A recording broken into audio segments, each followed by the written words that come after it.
아멘. 신명기 10장 1절에서 22절 말씀을 가지고 행복의 조건이란 제목으로 은혜를 나누도록 하겠습니다. 오늘 이 본문은 십계명을 다시 받은 것에 대하여 서술하는 그런 내용입니다. 특별히 십계명을 다시 받았던 이 사건은 출애굽기 34장에도 기록되어 있습니다. 오늘 신명기 10장 이 말씀과 출애굽기 34장의 말씀은 그러니까 병행되는 평행 본문이라고 할 수가 있습니다. 차이점이 있다고 한다면 신명기 10장에서는 여호와 하나님께서 모세에게 두 돌판과 나무 궤를 만들라고 명령하였지만 출애굽기에서는 나무 궤는 나오지 않고 있습니다. 궤를 만드는 것은 바로 이 두 돌판을 보관하기 위함인 것이에요. 차이점은 딱 이제 그거 한 가지고요. 거의 내용은 이제 똑같다고 보시면 됩니다. 1절에서 11절은 모세가 십계명을 다시 받은 내용이고 12절에서 22절은 여호와께서 구하는 것에 대한 그런 내용을 담고 있습니다. 1절에서 11절을 다시 보면 모세가 십계명을 다시 받는 내용이라고 말씀드렸습니다. 40일간의 모세의 중보기도를 하나님께서 받으시고 또 하나님께서 다시 모세를 시내산으로 부르십니다. 처음 것과 같이 돌판 두 개를 깎아서 준비해 오고 그 돌판들을 보관할 법궤를 조각목으로 만들라라고 그렇게 명령하십니다. 이 나무궤는 신명기에서 보통 이제 언약궤라고 그렇게 부르는데 이 언약궤는 그 내용이 바로 십계명이 기록되었다라고 보시면 됩니다. 우리가 6절에서 9절을 보면 한 가지 좀 특이한 점이 있는데 혹시 발견하셨나요? 6절에서 9절을 보면 무엇이 좀 특이한 점이 있죠? 괄호가 있죠. 이 개역 개정 이 성경에는 괄호를 넣어서 번역을 했지만 실제 이 히브리 성경에서는 이 괄호가 있지 않습니다. 이 괄호가 있는 그 내용을 보면 아론의 죽음에 대한 그런 내용을 담고 있습니다. 그리고 신명기에서는 이 아론이 장사한 곳을 모세라라고 그렇게 언급을 하고 있습니다. 신명기에서 모세가 내려온 후에 아론의 죽음을 이렇게 이야기하는데 우리가 여기서 신명기 9장 20절을 한번 찾아서 같이 한번 읽어보았으면 좋겠습니다. 이 아론의 죽음에 대한 내용인데 신명기 9장 바로 전장이죠. 9장 20절 우리 다 같이 한번 읽어보겠습니다. 시작. 여호와께서 또 아론에게 진노하사 그를 멸하려 하셨으므로 내가 그때에도 아론을 위하여 기도하고 아멘. 여호와께서 아론에게 진노하사 멸하려 했다라는 그런 내용이 있습니다. 그러나 이제 모세의 기도 때문에 하나님께서 아론을 심판하지는 않았습니다. 그런데 아론이 죽은 기사가 오늘 나와요. 그리고 아론은 젖과 꿀이 흐르는 가나안 땅에 들어가지 못했습니다. 그렇다면 한번 생각을 해보십시오. 아론의 죽음은 하나님의 심판일까요? 심판이 아닐까요? 하나님의 심판일까요? 심판이 아닐까요? 그럼 아론이 무슨 일을 했느냐? 금송아지를 만들었죠. 근데 본인만 만든 것이 아니라 이스라엘 백성들에게 또 금송아지를 만들어서 우상숭배의 죄에 빠지게 했습니다. 그것으로 인해서 너무나 많은 사람들이 여호와 하나님으로부터 형벌을 받아 죽임을 당하게 되었어요. 그리고 가나안 땅에 들어가지도 못했습니다. 모세가 그를 위하여 기도했다라고 그렇게 기록을 하고 있어요. 여기서 놀라운 것은 아론의 죽음을 기록한 후에 또 그 다음에 어떤 내용이 있느냐라는 것을 우리가 좀 더 눈여겨서 살펴볼 필요가 있어요. 우리가 6절을 다시 한번 읽어보도록 하겠습니다. 6절을 같이 읽어보겠습니다. 시작. 이스라엘 자손이 부에로 브네야의 간에서 길을 떠나 모세라에 이르러 아론이 거기서 죽어 장사되었고 그의 아들 엘르아살이 그를 이어 제사장의 직임을 행하였으며 아멘. 6절은 대제사장 아론이 죽어 장사된 것과 또 그의 아들인 엘르아살이 아론의 뒤를 이어 제사 직무를 맡게 된 사실을 그렇게 언급하고 있습니다. 구약 시대의 대제사장직이 이처럼 세습이 되었습니다. 아론의 자손 이외에 아무도 이 직무를 맡을 수가 없었어요. 십계명이 지금 두 번째 하나님께서 써주신 것이죠. 십계명의 돌판을 여호와 하나님께서 다시 써주셨습니다. 근데 이 십계명을 다시 써주신 것처럼 하나님께서는 아론의 가문을 버리지 않으셨어요. 다시 은혜를 베풀어 주셨습니다. 우리가 거듭 얘기하겠지만 아론이 행했던 일은 죽임을 받아 마땅한 일이었어요. 엘르아살이 대제사장의 직무를 맡게 되었습니다. 이때 엘르아살의 기분이 어떠했을까를 한번 잘 생각을 해 보십시오. 아버지의 과오를 분명히 알고 있었을 것입니다. 그리고 아버지가 했던 행동을 눈으로 보았을 수도 있었을 것이요. 만약 그것을 너무 어려서 눈으로 보지 못했다고 한다면 신명기가 무엇입니까? 바로 이스라엘 백성들의 과오를 모세가 계속해서 말씀하고 있는 거예요. 그렇게 살면 안 된다. 그러니까 얼마나 귀가 닳도록 이렇게 모세를 통하여서 그 아버지의 실수, 아버지의 실패했던 모습들을 얼마나 많이 들었을 것이에요. 그렇다면 엘르아살이 이 대제사장직을 직무를 맡게 되었을 때 그 마음의 상태가 어떠하였는지를 우리는 한번 추측해 볼 수는 있을 것이에요. 아론의 했던 그 행위는 3, 4대가 저주를 받아도 할 말이 없는 그런 상태입니다. 엘르아살이 누굽니까? 아론의 아들이에요.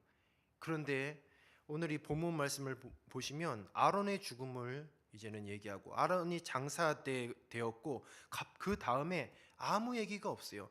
그냥 그의 아들 엘르아살이 그를 이어 제사장의 직임을 행하였음이며 라고 그렇게 기록하고 있습니다. 하나님의 선택은 엘르아살이었습니다. 어떻게 해석을 할까요? 하나님의 은혜로밖에는 해석할 수가 없는 것이에요. 또한 우리가 이 가로 안에 보면 또 레위인이 나와요. 8절에 쭉 보시면 여호와께서 레위인을 구별하여 여호와의 언약궤를 매게 하며 또 백성들을 축복하게 하신 사실이 언급되고 있습니다. 근데 레위인도 마찬가지였어요. 레위인은 여호와 앞에 서서 섬기도록 성별된 특별한 사람들이었어요. 그런데 그 레위인이 무엇 때문에 선택되었는지 아무런 이유가 기록되어 있지 않아요. 그냥 하나님께서 선택하셨습니다. 하나님께서 조건 없이 이유 없이 레위인을 선택하셨어요. 이 또한 하나님의 은혜인 것이에요. 저와 여러분은 성도죠. 성도들은 자신이 하나님의 일에 참여하게 된 것에 대하여서 큰 영광으로 여겨야 한다는 것을 우리는 본문 말씀을 통해서 깨달아야 하겠습니다. 이 일이 우리의 임의로 된 것이 아니라 하나님의 선택에 의한 것이었다는 것이죠. 하나님께서 우리를 택하여 주셨다는 것입니다. 과연 아론만 그렇게 우상을 섬기고 하나님의 마음을 아프게 했겠습니까? 우리의 삶을 돌아보십시오. 우상이 무엇입니까? 하나님보다 더 사랑하는 것이 우상이에요. 하나님보다 더 관심을 기울이는 것, 하나님을 섬기는 것보다 더 시간을 투자하는 것, 하나님을 섬기는 것보다 더 에너지를 쏟고 더 몰두하는 것, 이 모든 것들이 우상입니다. 구약 시대는 그것들이 눈으로 보였지만 현 시대를 살고 있는 우리들의 삶 가운데에 우상은 눈에 보이지 않을 때가 너무나 많이 있습니다. 그러나 우리들의 마음 가운데에 우상이 없는 사람이 과연 몇이나 있겠습니까? 이런 것들을 볼 때에 하나님께서 십계명을 다시 기록해 주신 것이 얼마나 큰 은혜인지를 기억해야 하겠습니다. 십계명을 다시 써 주셨다라는 것이 무슨 의미가 있겠습니까? 다시 그 말씀을 지킬 수 있는 직분을 주신 것이에요. 다시 그 말씀을 읽을 수 있고 말씀을 주야로 묵상할 수 있는 하나님의 백성이라는 신분을 다시금 허락해 주셨다라는 것이죠. 우리 각 사람에게 주어진 몫과 분량에 따라서 맡겨진 직분에 우리는 충성해야 하겠습니다. 이런 일들이 우리가 대수롭지 않게 여기면 안 되는 것이에요. 엘리야살의 마음을 우리는 기억하였으면 좋겠습니다. 받을 자격이 없는 자에게 큰 대제사장의 직분을 주셨어요. 사명을 주셨습니다. 얼마나 감사하고 벅찬 은혜이겠습니까? 당장 죽여도 할 말이 없습니다. 당장 심판받아도 마땅합니다. 그런데 하나님께서는 엘리야살을 대제사장으로 다시금 은혜를 베풀어 주셨어요. 모든 것을 용서해 주시고 3, 4대의 저주를 받는 자리에서 천대까지 복을 누리는 자리로 바꿔 주셨어요. 그 어떤 공로도 없습니다. 그냥 하나님의 은혜인 것이고 하나님께서 그렇게 선택하셨던 것이에요. 그래서 십계명이 무엇이냐? 십계명은 10가지 계명일 수도 있고 그것을 요약하면 하나님 사랑, 이웃 사랑이잖아요. 우리가 하나님의 말씀에 순종하고 그 말씀을 지키고 행하는 것에 대해서 이것을 족쇄로 여기고 어떤 무거운 짐으로 여길 때가 있는 것이요. 그러나 잘 생각해 보면 십계명을 지키는 것 자체가 하나님의 큰 은혜인 줄로 믿습니다. 주님의 은혜 없으면 말씀을 주지 않으셔요. 그리고 하나님의 말씀을 행할 수 있는 그런 직분도 주지 않으신다는 것이죠. 우리가 단순히 신앙의 연수가 차서 직분을 받고 그리고 교회에 출석하여서 그냥 말씀을 듣다 보니까 그것이 믿어지고 또 예수님을 우리의 어떤 이해로 우리의 지식으로 예수님을 받아들이고 예수님을 구주로 영접했다라고 생각하십니까? 그렇지 않다라는 것이죠.